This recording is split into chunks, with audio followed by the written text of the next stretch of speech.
Good morning. Let's go ahead and open 188, Come, Come, Whoever You Are. We'll go ahead and sing it through twice. We've got another round coming later, so we'll just do this one normal. So.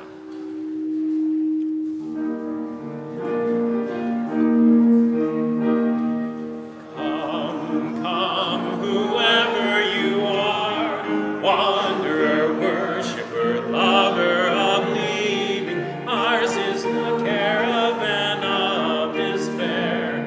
Come, yet again come. Come, come, whoever you are, wanderer, worshiper, lover of leaving, ours is the caravan of despair. Come, yet again come.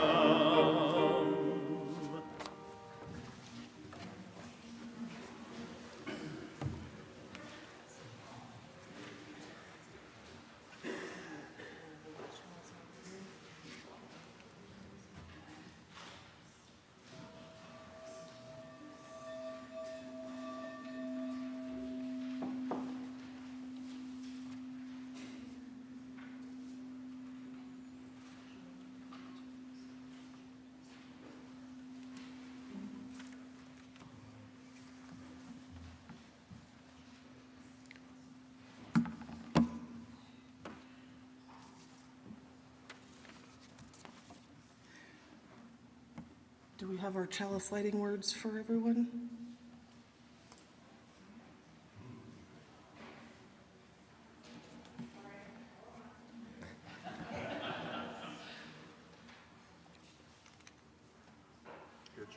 Here we go. All right. We light this chalice to celebrate Unitarian Universalism. This is the church of the open mind. This is the church of the helping hands. This is the church of the loving heart. Together, we care for the church and each other. Good morning. My name's Melissa Rowland. I'm light-skinned and in my mid-40s. I present as female. I have long brown hair with natural gray streaks, and I'm wearing a blue and white dress. I serve in the mission of this church as president of the board, and this morning I will be your worship associate. Reverend Alice Diebel is our outgoing contract minister, and Reverend Jennifer Grayson will join us next Sunday, August 5th, 6th. She'll begin working here on August 1st. Our lay leader today is Jim McDonough. We are a welcoming congregation. We welcome you just as you are. All genders, all abilities, all sexual orientations. Please silence your electronic devices and welcome. Please open your hymnal to 180.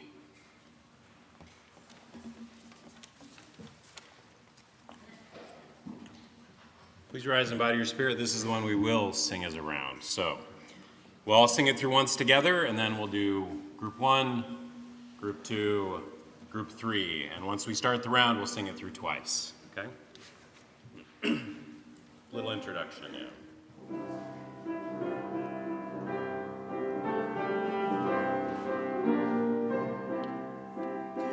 Alhamdulillah, alhamdulillah, alhamdulillah. Alhamdulillah, alhamdulillah, alhamdulillah.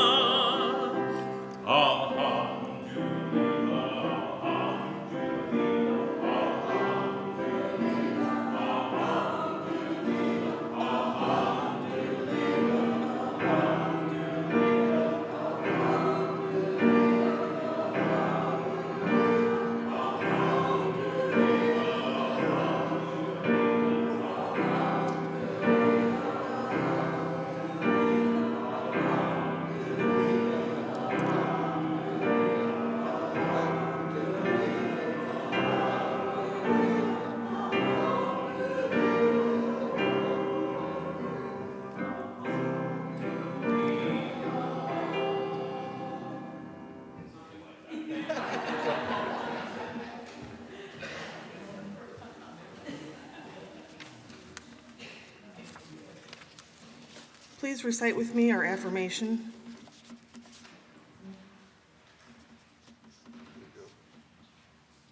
This is the mission of our church, to teach the fragile art of hospitality, to revere both the critical mind and the generous heart, to prove that diversity need not mean divisiveness, and to witness to all that we hold the whole world in our hands. We've now come to the point in our service for joys and concerns. If this is your first time, we place a stone in the sand to represent joys and concerns. If you have something that you would like to share from the pulpit, you can leave a note near the sand, or you can send a message online. I will check both places before and share those after the offering, or before the meditation, I'm sorry. So let us begin.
Our time for Story for All Ages, Ashley Rhodes.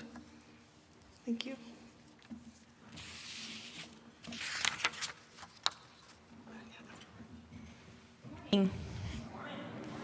So, as Melissa said, my name is Ashley Rhodes. I am in charge of the children's programming here. And since today is about going somewhere far away and making friends, I thought I would tell you some stories that were the kind of stories you would tell when you were hanging around with friends.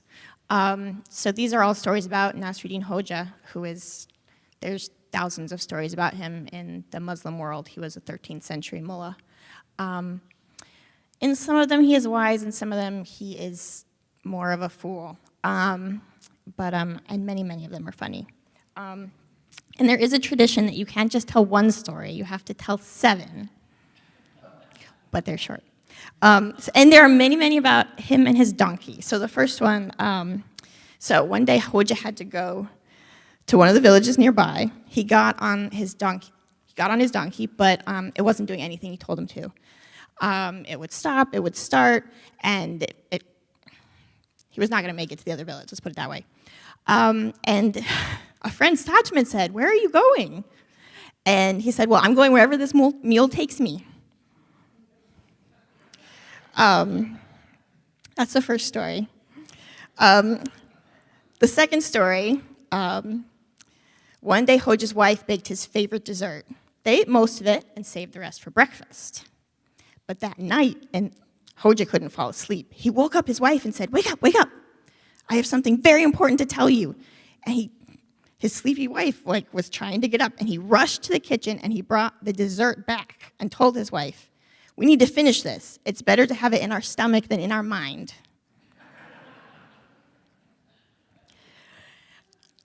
So the third story is again about his donkey.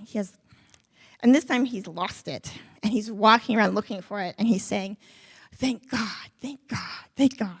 And everybody say, why are you saying that? What is going on? And he says, well, my donkey is lost, but at least I'm not on it, because then I would be lost too.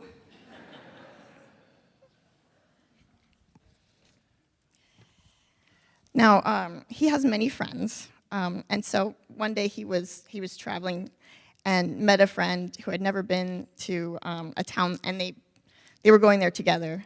They started walking there together, and they got close to this town, and his friend noticed the tall minarets, and he was very impressed. And he said, how do they build them so tall? And Hoja was feeling a little mischievous, so he said, they turn deep wells inside out.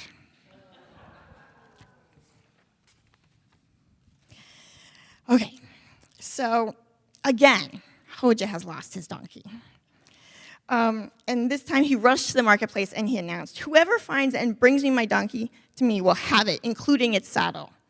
And everybody's like, well, if you're just going to give the donkey away, then why do you want to find it? And he said, well, you don't know how good it feels to find something you've lost.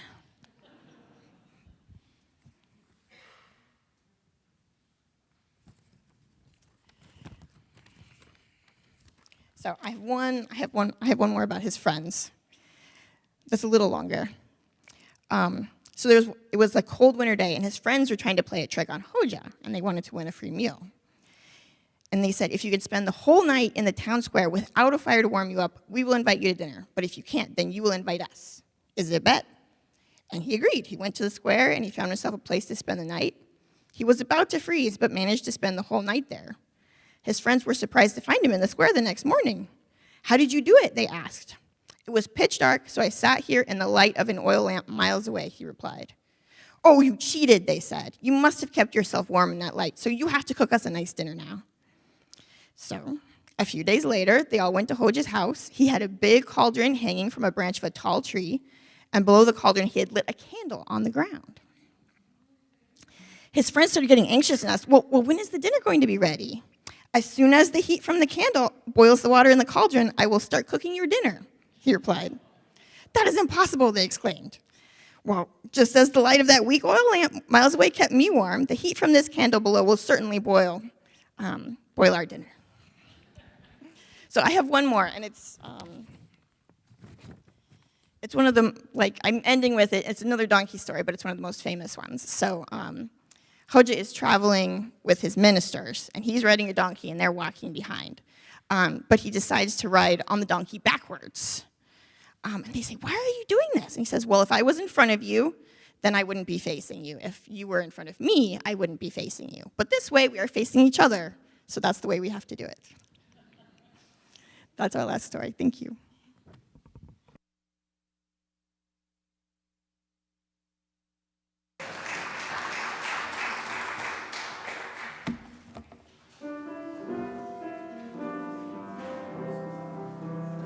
May your mind be open to new learning. May your lips bring truth into the world.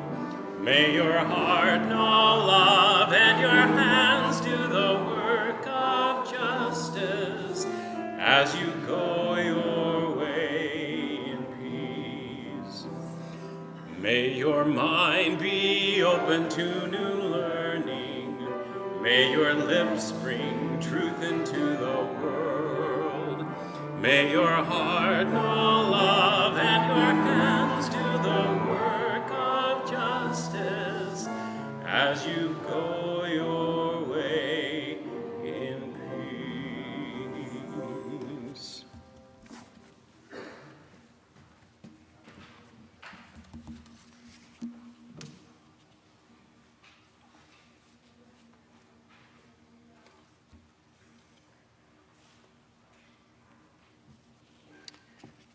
It doesn't look like we have any joys or concerns offered except for the flowers donated today by Connie Mitz in celebration of Rick's birthday.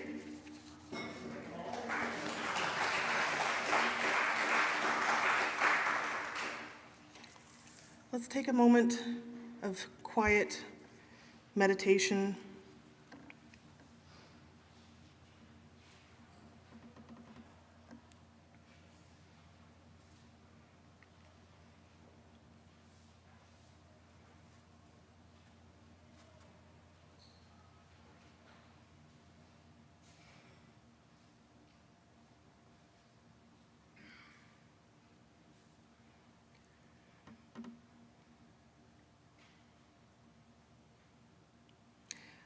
I also want to acknowledge the church in Texas that was firebombed. These are difficult times, and we all need to stand together.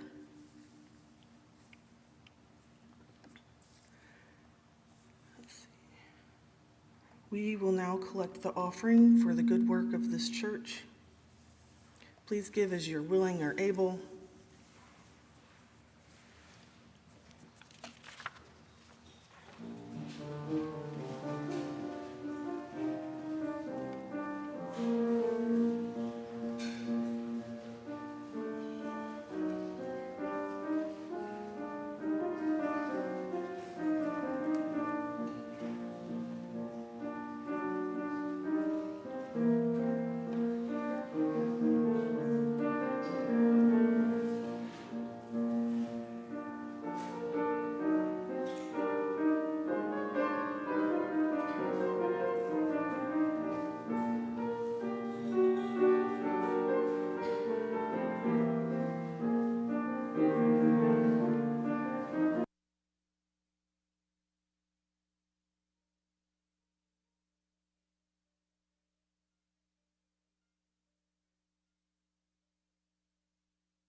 A poem by the mystic and poet Rumi, a 13th century mystic.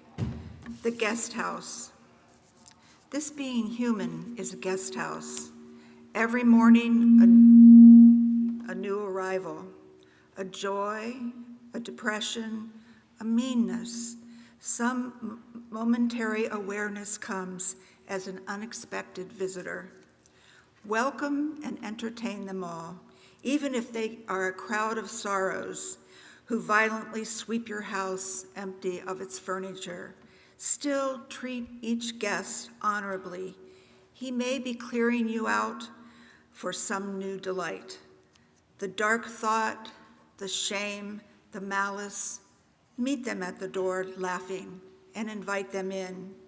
Be grateful for whoever comes, because each has been sent as a guide from beyond.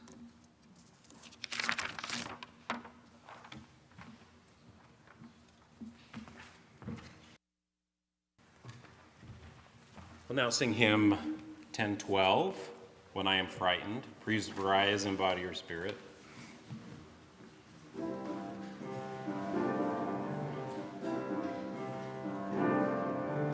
When I am frightened, will you reassure me? When I'm uncertain, will you hold my hand? Will you be strong for me? Sing to me quietly. Will you share some of your stories with me? If you will show me compassion,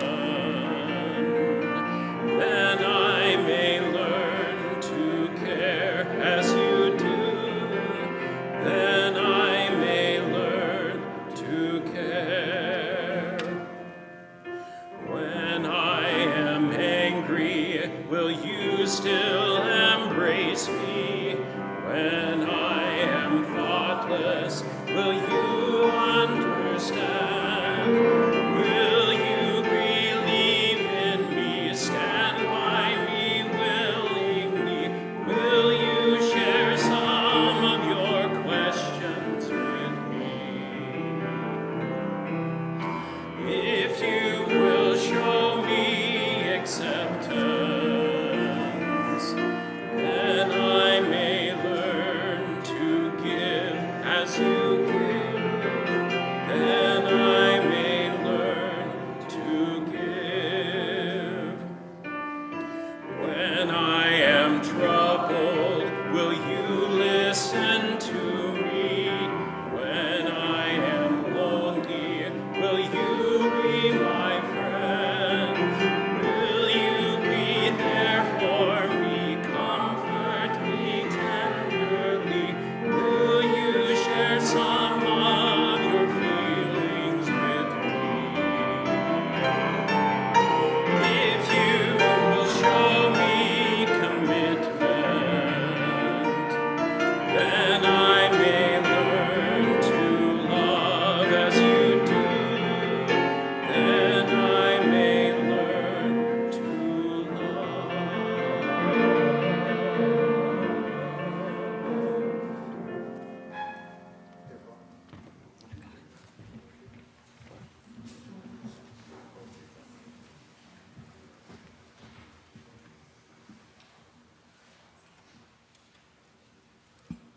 Can you hear me back there?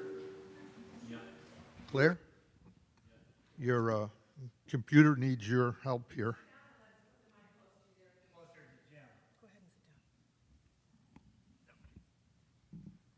Good. All right. I don't want to get too close.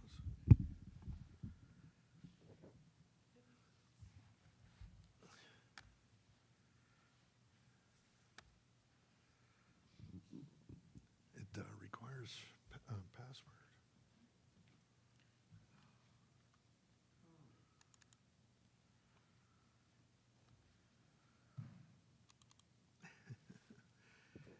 Claire, it requires a password.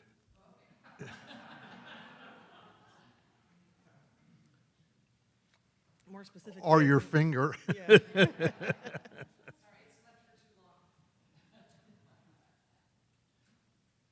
The best laid plans.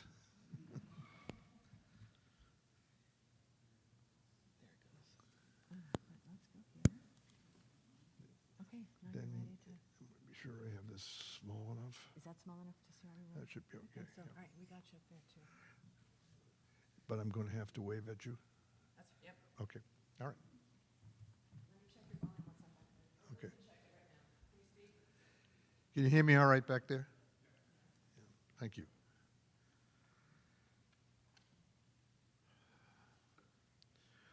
Well, thank you all for being here to listen to my story. It actually began in 1968 at the College of Engineering at UC.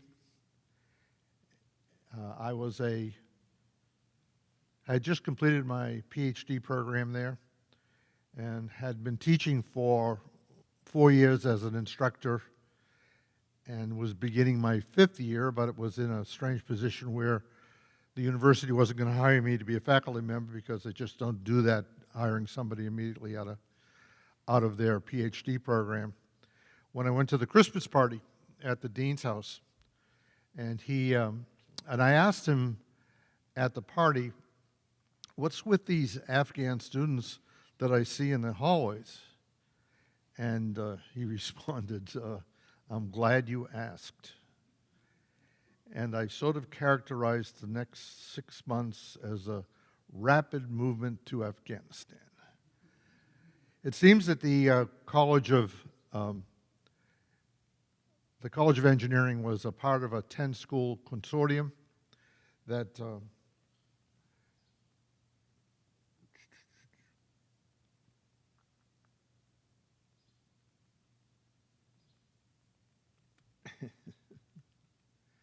oh, technology. I just love technology. Actually do, but I don't get any forward or backward. Okay, here we go. You need to move forward in the slide. Yeah, I want to move to the next one. Just click on the next one. I can do that. Yeah, all right, I got it. Okay, good. Thank you, Melissa. So where was I? So I wasn't going to be able to come back and teach at the university. I wasn't going to be able to teach at the university, being just a wet behind the ear PhD student. So this was an excellent opportunity for us to do a little bit of adventuring. My wife was, at that time, was up for the adventure. We had 2 small children, a 5-year-old and a 3-year-old, and she was pregnant with our 3rd child, who was due in June. We were scheduled to go to Afghanistan in September, so this was going to be quite a busy period in between. University of Cincinnati was a part of a 10-school consortium. The dean of the college was the head of that consortium and had students come to the university, the ones that I had observed, but had never had a faculty member actually participate in the program. So you see why he was so interested in having me ask that question at that time. So, a little bit about Afghanistan. Afghanistan is a 99.9% Muslim country, governed at the time by King Mohammed Zahir Shah. Women in the cities were not required to be covered. It was moving into what I call a golden period for Afghanistan. The people on the streets, however, were predominantly men. It's pretty much a male-facing society. Boys and girls attended high school all the way up through college, and they had a very high literacy rate because they required all of the children in Afghanistan to go to high school. English was a required language. And I was told that I didn't need to learn Farsi. I could learn it once I got there. That the students all knew English, had taken 5 or 6 years of English, and would be well versed. I should have thought about my 4 years of French and how little I learned, was able to use that. It turned out not to be the case. Here are my 3 kids just before we left on the trip. John, Jim, and the baby is Jennifer, just 4 months old. Our friends thought we were truly crazy. My mother was not particularly excited about us taking our grandchildren to Afghanistan. Here we were on the process of traveling halfway around the world to a country that most people didn't have any idea where it was. Afghanistan was not in the news at that time, as it is and has been almost ever since. Look what I did. Clear? Oh, a little too far. Back one. This is the college. It doesn't measure up very well with the picture I have of the College of Engineering at UC, but this is the College of Engineering at Kabul University. And here you see a mishmash of cars. And there is incredibly, I went online to find this picture. And the car you see in front is my car. Now, how many 1964 Dodge Darts do you think there are in Afghanistan? I mean, I couldn't believe it. We lived very well in Afghanistan, much like some would characterize the ugly American, although we did our level best not to be. We lived in a big house. We had servants. You needed to have servants. You needed to have somebody cook properly and clean and so on. But we did not live like the Peace Corps kids who were very much lived with the people and lived quite frugally. Claire? When I was teaching class early on, as you might imagine, I had some difficulty with the language. Fortunately, the courses I was teaching, the wide variety of engineering courses, were pretty much graphic in nature. So I was able to do a lot of what I was doing, math-based. But on this particular day, I got embroiled in a quasi discussion with a student and I really didn't understand what he was asking me. And lo and behold, a student in my class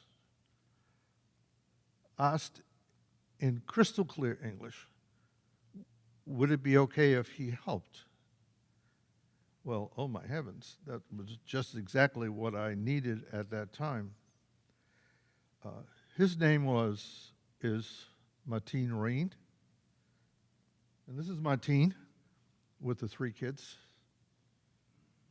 Mateen became a member of the family, as well as my go-to person in those classes that he attended. Interesting enough, Mateen did a lot of education after that, but none of it in engineering.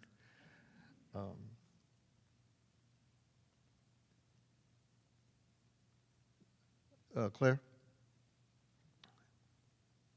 So I taught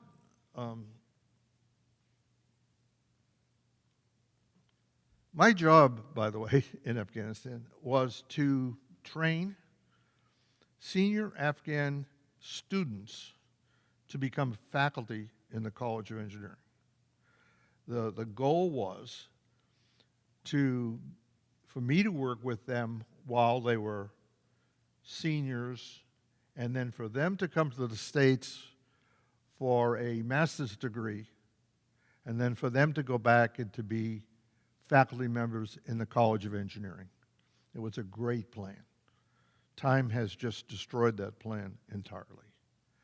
What we ended up doing was creating all of these wonderful young people who came to the States to get a degree and really had no place to return to in the long run because of the disaster that overtook Afghanistan in the period that followed.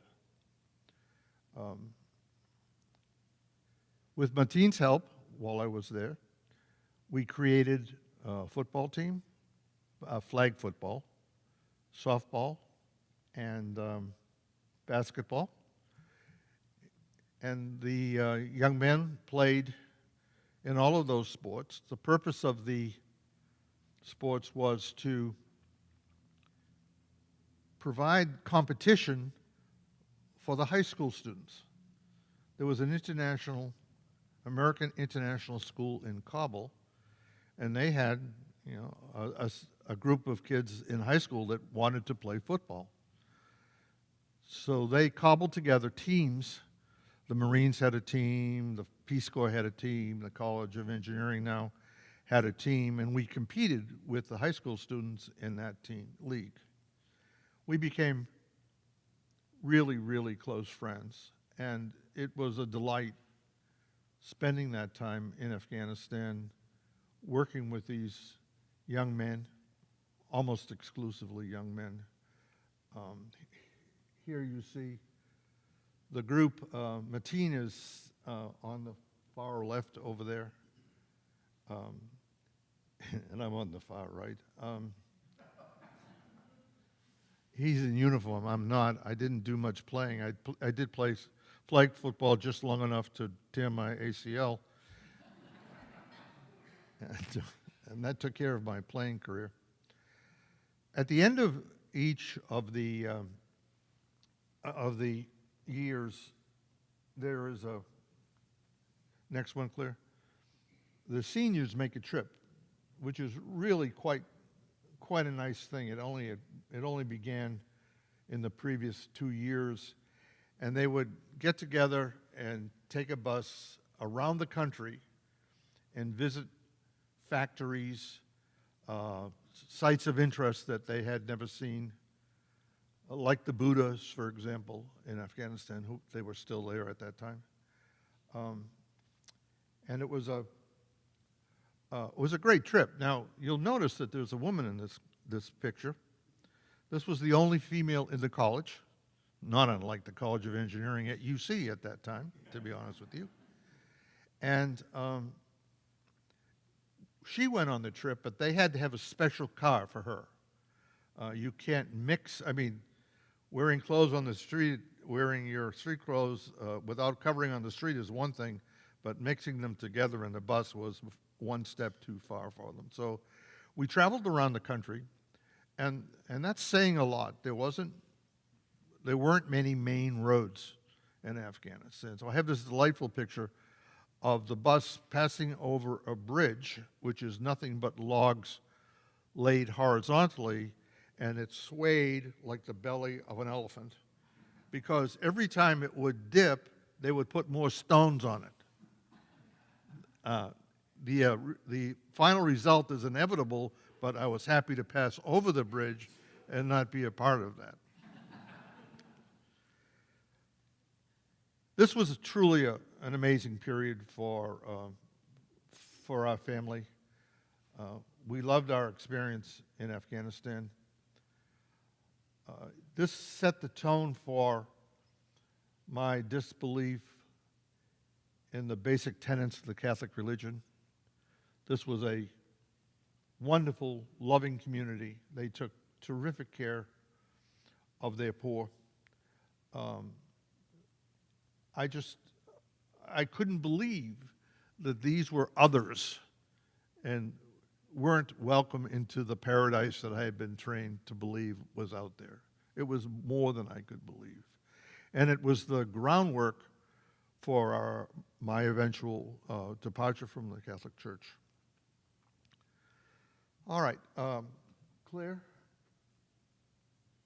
fast forward 15 years. During that 15 years, my marriage regrettably came to an end. But then the good side is I met Kathryn, and this is a photograph taken early in the day we got married. We have 7 children between us. We don't like to refer to them as ours, hers, and mine, but there are 4 that were biologically Kathryn's and 3 that were mine. We spent a bit of time before we got married talking about our child, if you will. Romantic idea. Was going to take some surgery, and we looked at our 11-year-old, who was on the left-hand side here, who was a preteen, 12-year-old, who was a preteen, and had all the characteristics of a preteen, and decided that we probably didn't want another one of that experience 12 or 13 years further down the line. So we passed on our child and went ahead and had the wedding.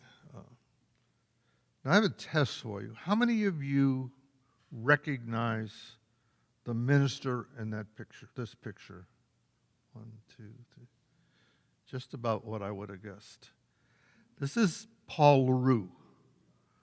Paul LaRue was the minister here at St. John's. Now, we had no connection whatsoever with St. John's. This is much like the car in the parking lot. This is like a coincidence that one would never have imagined, except we looked for a minister that was willing to do a ceremony, willing to be a part of a ceremony with a little bit of an Islamic experience in it. And Paul was willing to do that. Claire?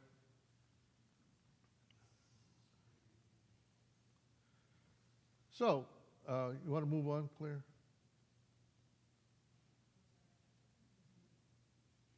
Okay, so a couple of quick slides here. This is Kathryn, and after the ceremony that Paul did, our Afghan friends who gathered in Cincinnati to be a critical part of this wedding. These are people who came after Martin and I came to the States. He came and he lived with us for a year and then went off on his own to be an RA at the University of Cincinnati, and he got an associate's, bachelor's, master's, and PhD degree at UC in political science, specializing in international, as you might not be surprised to hear. And several of my fellow faculty members and seniors who had been to the States returned as Afghanistan deteriorated, and they came in Cincinnati. A couple of them lived with me for for 6 months while they got themselves settled, and then moved on to set up their own lives. I must say, these people have had wonderful experiences in the States and are very productive, and their children remind me of what we think about when we think about Asian children. They all excel. They're professors, dentists, doctors. It's just amazing. But they were there to assist us in our wedding, and they insisted we do this little ceremony. You'll notice the mirror in my hand. One of the basic philosophies is the first time you see your wife, you see her in a mirror. Actually, the first time you see your bride, you see her in the mirror. Next, Claire. So we had this little quasi Islamic ceremony that went along with it. And then we had a wonderful banquet. And our Afghan friends put on this banquet. Those of you who have been to one of Zuhal's meals know what an Afghan banquet looks like. They provided this banquet as a gift to us for Kathryn and I. Claire? These were the folks that actually put the banquet on. Martin is in the background in the middle behind me, and his wife is in the bluish dress down front. That's Charlotte. This was a great beginning for Kathryn and I. And that period in between was quite a good period for me. The intriguing thing is that now that I had been away in Afghanistan for 2 years, I could teach at the University of Cincinnati, and there was a position available, and I returned to the university as a faculty member and had progressed to the point where I was the department head in the department at the time of our marriage.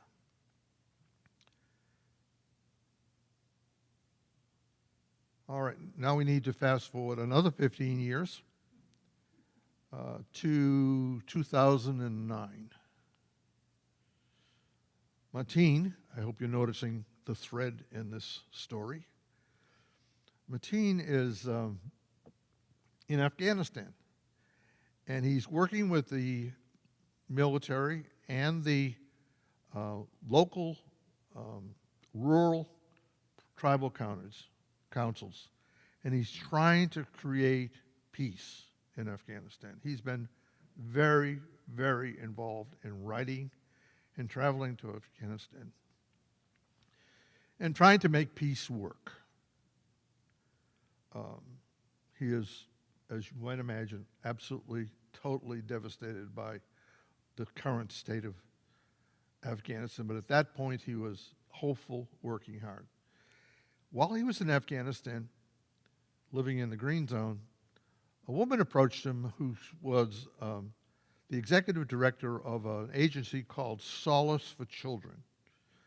And Solace for Children brought children to Charlotte, North Carolina, where they would be treated for health conditions, serious health conditions. And this woman said that she had heard that Martine lived in Cincinnati for a while, and that she was looking for host families for a child who was severely burned and was going to be treated at the Shriners Burns Institute. And they would have a translator that would be there also, so they needed 2 host families. So when they called us and asked, Kathryn's immediate response was, well, I'll take them both. Does that surprise you? No. Fortunately, they wanted these 2 young people to have independent experiences. So we were assigned one of the 2, and in this case, all we knew was her name was Zuhal. We had had some experience with Afghan women. Kathryn spent some time in Pakistan with me when I went back to do some teaching there. But we really had no idea what to expect. The spectrum of our experiences varied from absolutely, totally covered to, well, actually the liberal side of it was not even we didn't have any idea. So we agreed to take one of them, and Zuhal was who it was going to be. And so we prepared a bedroom in our house. Our kids, who in general were supportive of this, but I wouldn't say we're absolutely thrilled about us having another child in their life. They helped greatly putting this together for us. And then we went to the airport to meet the incoming group. By the way, this all occurred in a very short period, a month and a half, I think is all we had available from the time we were told until they arrived. Clear? This is Rahman and Zuhal. Rahman was, as I said, seriously burnt, and he was in the Shriners Institute, and Zuhal was his translator, quote, translator. Well, lo and behold, the Shriners Institute has a full load of translators, and they weren't excited about having Zuhal in the midst of that. So we had this opportunity to bond with Zuhal. Actually, that bonding began this very night that you see here, New Year's Eve, 1969, 2009, 2010. We showed her to her room, told her that she could join us when and if she was comfortable, or if not, the next morning. And that night, shortly thereafter, she came down in her PJs.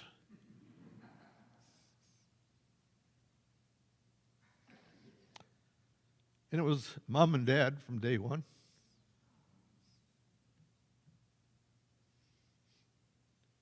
And we were hooked. This girl wanted to talk. How many 18-year-olds do you know that want to have a conversation with you? Well, that conversation began that night and continues even to this day. I talked to her at length just yesterday. It was a marvelous beginning. We showed her to her bedroom. Oh, you.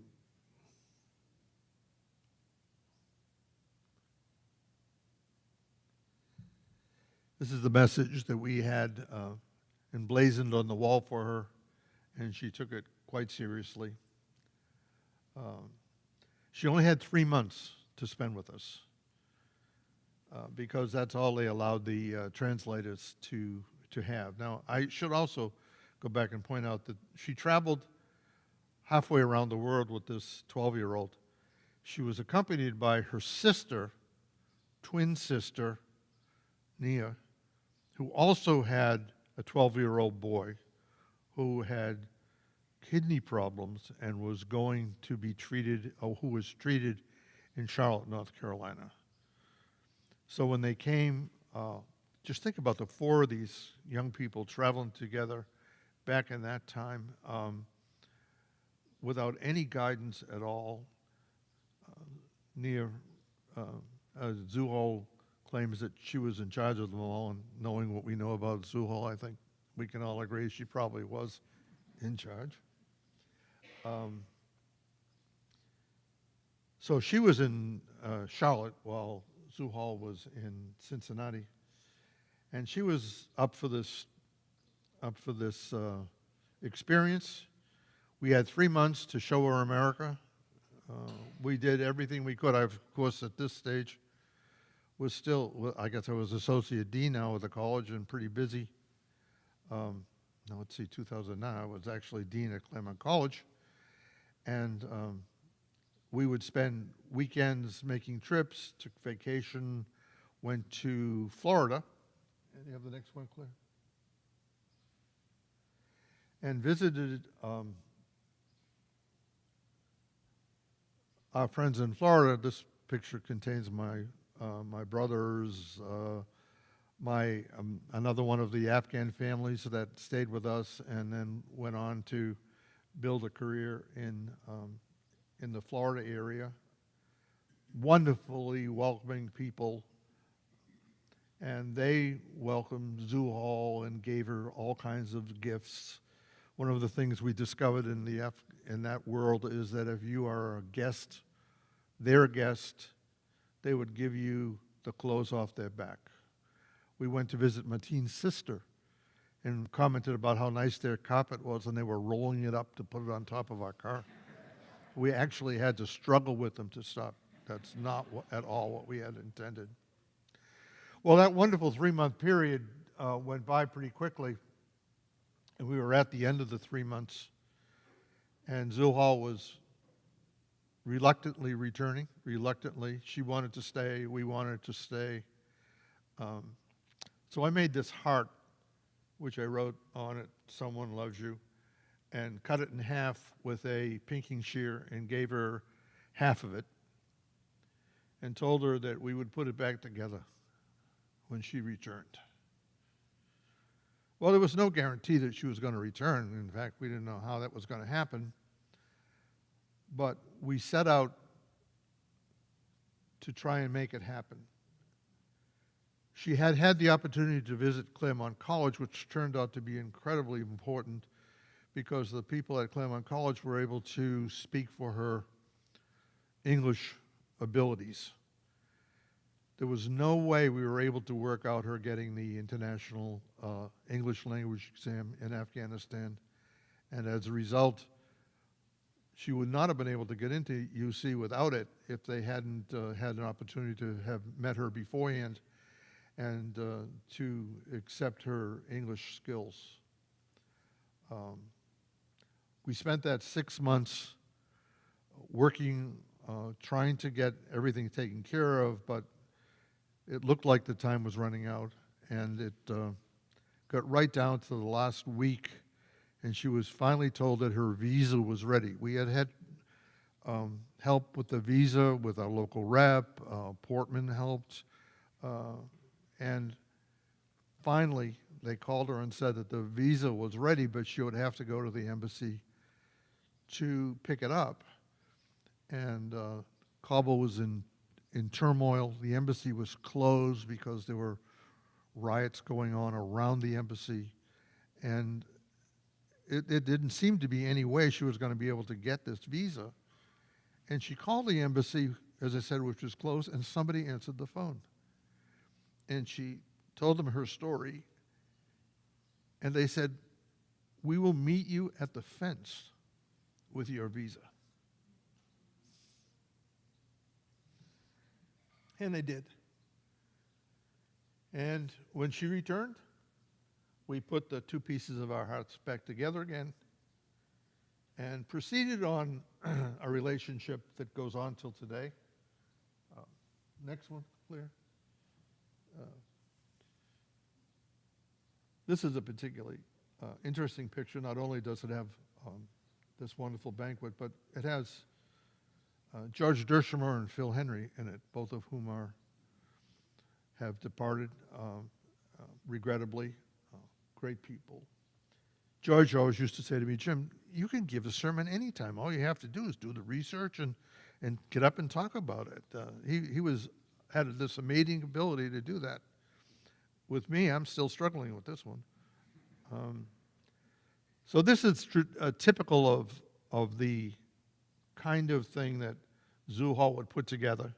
Many of you have had the opportunity to experience it. This particular one was a Taste of St. John's dinner at our home.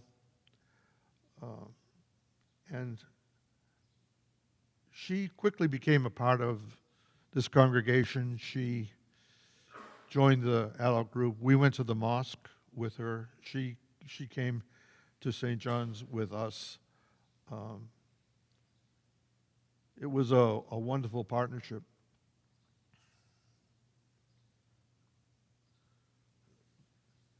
She got an associate's degree and a bachelor's degree.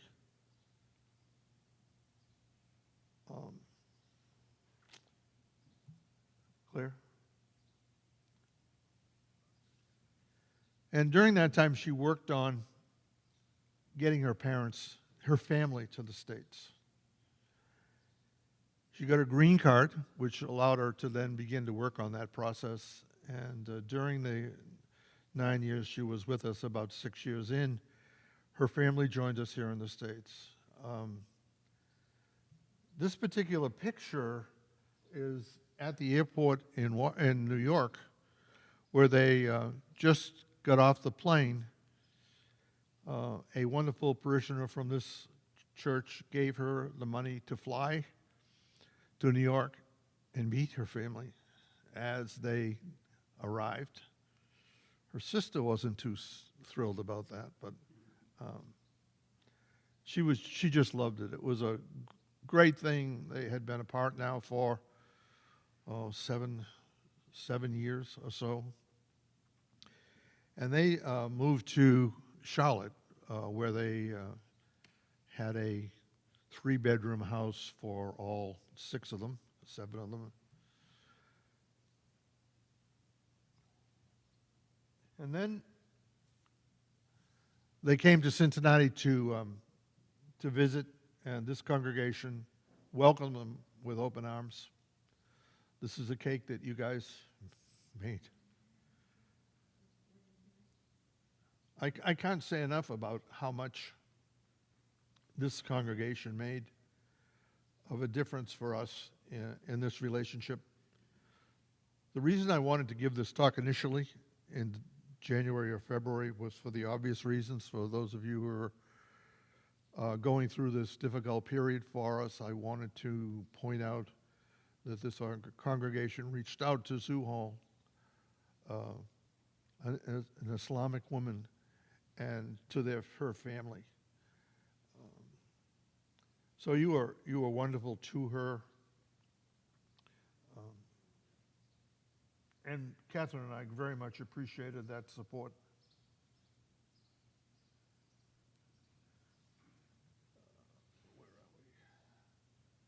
That was a gathering on the steps to this auditorium. You want to fast one more, Claire? Well, all things come to a conclusion, and her time with us at our home, she was 30 now. She came when she was 18. I'm sorry, she's 30 now. She came, that was a couple of years ago. She came when she was 18. And she and her brother and a friend are moving her to Charlotte to be with her family of origin. That was inevitable. We hope not, but it was inevitable. And she moved in to that home. The 3 girls, all young women, share one bedroom. It's been a good experience being with her family. They're all working, all employed. And at the moment, they have all got together and they have purchased a house. And next month, it's a 6-bedroom house in Charlotte. And all 6 of them are sharing the mortgage on that. She works as the manager of a Geico insurance office. We visited them, they visited us. It's been a great experience for everybody. And as sort of a postlude to this, here you see Ramiz. Zuhal turned 30, and at about the same time, her aunt had a baby, and her aunt's like 10 years older than Zuhal. And all of a sudden, Zuhal had the bug. You know, she really wants children.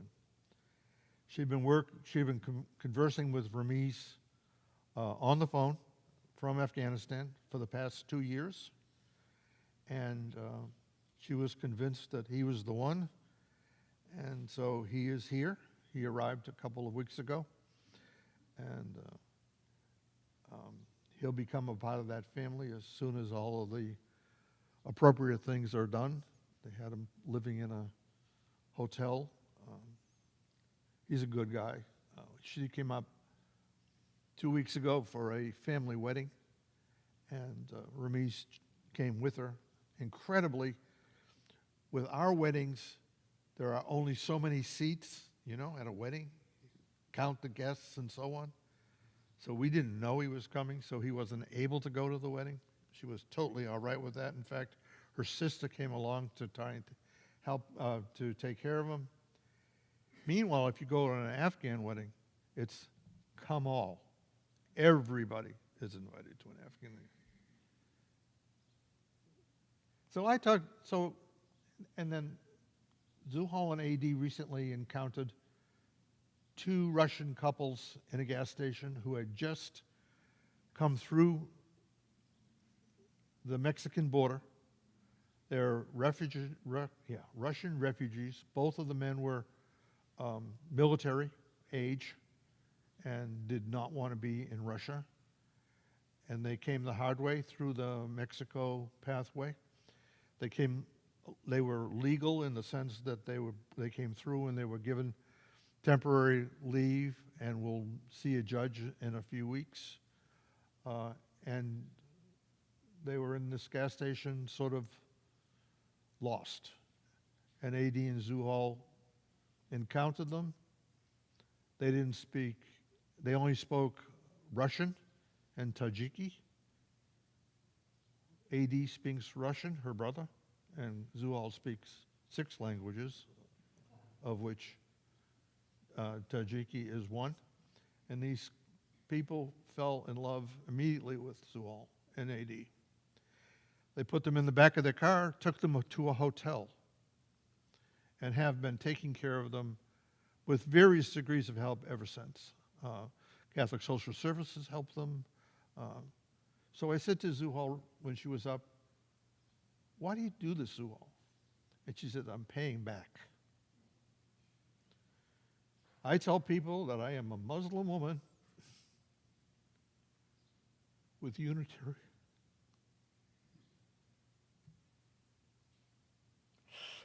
excuse me, with Unitarian beliefs. Incredible.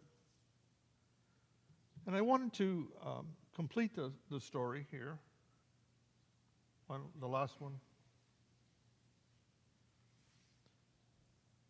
This has been the story of two 18-year-olds who came into our life, my life, 50 years apart.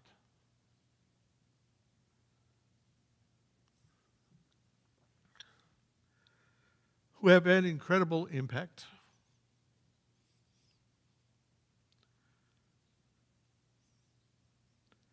Martine as my guide through that whole period. Zual as a daughter we never thought we'd have. This is her wedding relatively recently, 3 years ago, where Martine, now hardly recognizable, down in the lower left, and his wife Charlotte behind him, and his daughter Lydia. And she is getting married, and since then, Martine has been gifted with 2 grandchildren. And the circle of life goes on. But I owe so much to these 2 people and to you for all your support in that process. Thank you.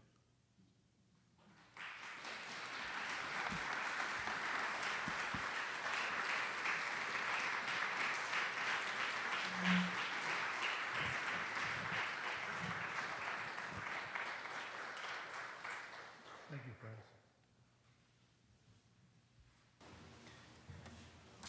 Thank you so much, Jim, for sharing that. That was really amazing. That was an amazing story.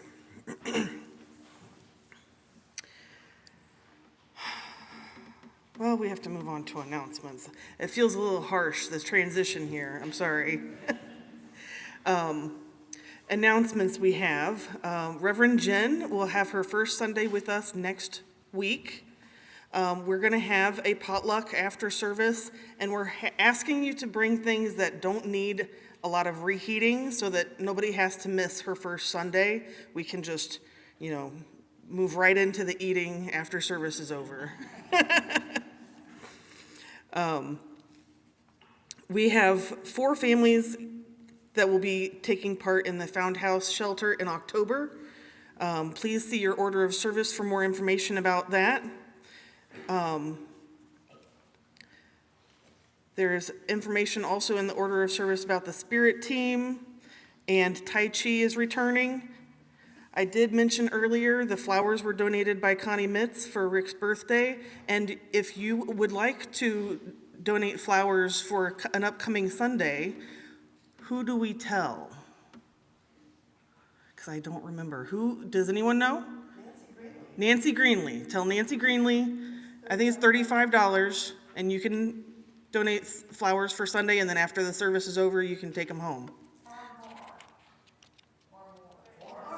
Or more, $35 or more, right, depending on what the flowers are. And I think Debbie has one more announcement for us.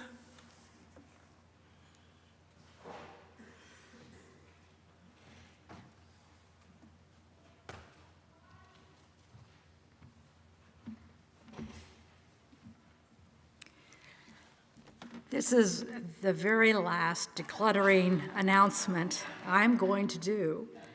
And I'd like you to know that we have 2 items left to move out of the building, and they're both kind of big and heavy. So I'm asking for some help because I'm not moving anything like that. I don't have the muscles, but Jeff needs help. It would be great if we could have 2 people who are strong. There's a metal file cabinet that absolutely no one wants, and I need to have it moved into my car. Oh, wow, thank you, because I'm going to take it to be recycled tomorrow. The other thing we need to have moved is a brown leather chair. Now, it is all the way downstairs, and I can't remember the name of the room it's in. I think it's Nightingale. Anyway, it needs to be moved up to this floor. And then I'll arrange for St. Vincent de Paul to come and get it. Thank you. Wow. This is easier than I thought. Thank you so much.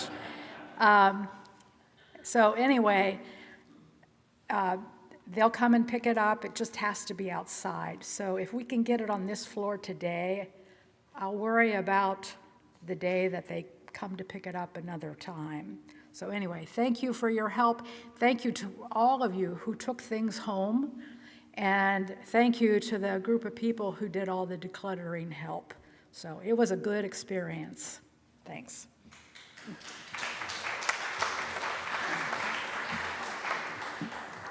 Thank you, Debbie. We have our last hymn, 1054. I believe that's the teal hymnal.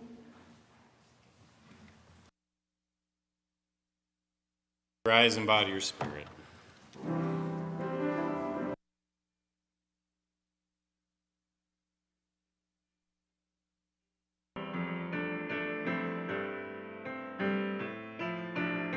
Let this be a house of peace, of nature and humanity, of sorrow and elation.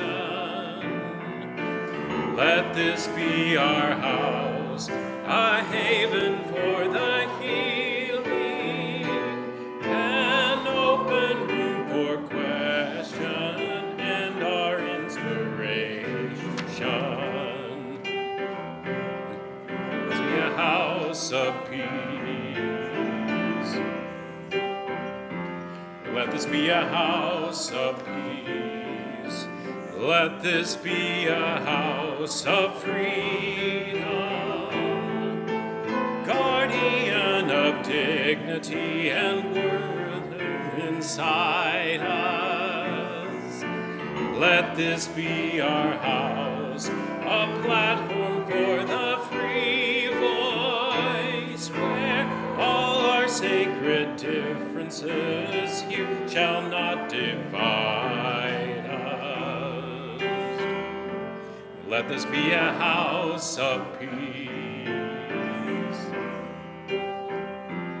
Let this be a house of peace. Let all in this house seek truth, where scientists and mystics abide in here. Let this be our house, a house of our creation, where works of art and melodies consecrate the atmosphere. Let this be a house of peace. Let this be a house of peace. Let this be a house of mercy. May vision for our children be our common theme. Let this be our house of myth and lore and legend, our trove of ancient story, cradle our tender dreams. Let this be a house of peace. Let this be a house of peace. Let this be a house of peace. Let this be a house of peace.